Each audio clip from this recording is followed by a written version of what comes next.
भगवान शिव और श्री राम के बीच इस भयंकर युद्ध की वजह भगवान राम द्वारा किया गया अग्निवेश यज्ञ था।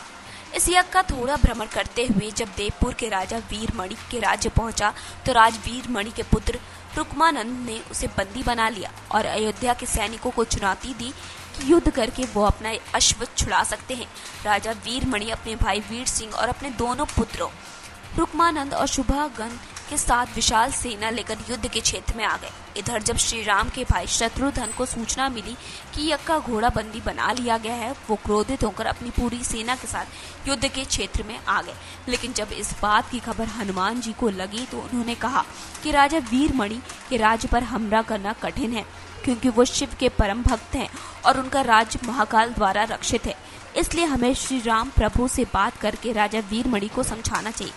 शत्रुघ्न ने कहा, जब हम सेना सहित युद्ध भूमि में पहुंच सके हैं, अब पीछे हटना मुनासिब न होगा।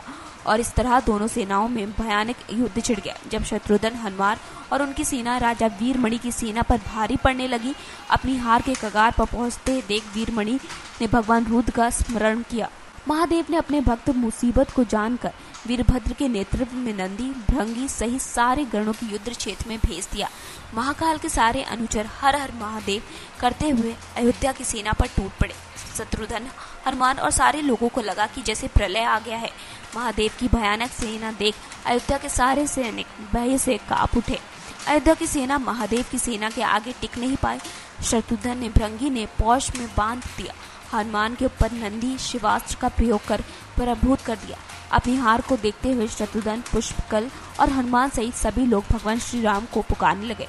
भगवान श्री राम अब युद्ध क्षेत्र में आ चुके थे। उन्होंने सारी सेना के साथ शिवगरों का धावा बोल दिया और अपने दिव्य शास्त्र से सभी शिवगरों विदर्ण कर दिया। श्री राम ने अपने आप को पराजित होता देख सभी ने एक स्वर में महादेव का आह्वान किया।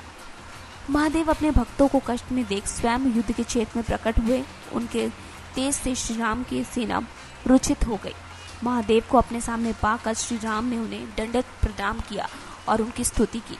श्री राम ने कहा, भगवान, आपके पराक्रम से ही मैंने रावण का वध किया और अश्वमेध यज्ञ आप ही की इच्छा से हो रहा है, इसलिए हम कृपा करें और इस युद्ध का अंत करें। ये सुनकर महादेव बोले, राम, आप स्वयं विष्णु के अवतार में हैं। मेरी आपसे युद्ध करने की कोई इच्छा नहीं, लेकिन मैंने अपने परम भक्त वीरमणि को उसकी रक्षा का वचन दिया है, इसलिए मैं युद्ध से पीछे नहीं हट सकता।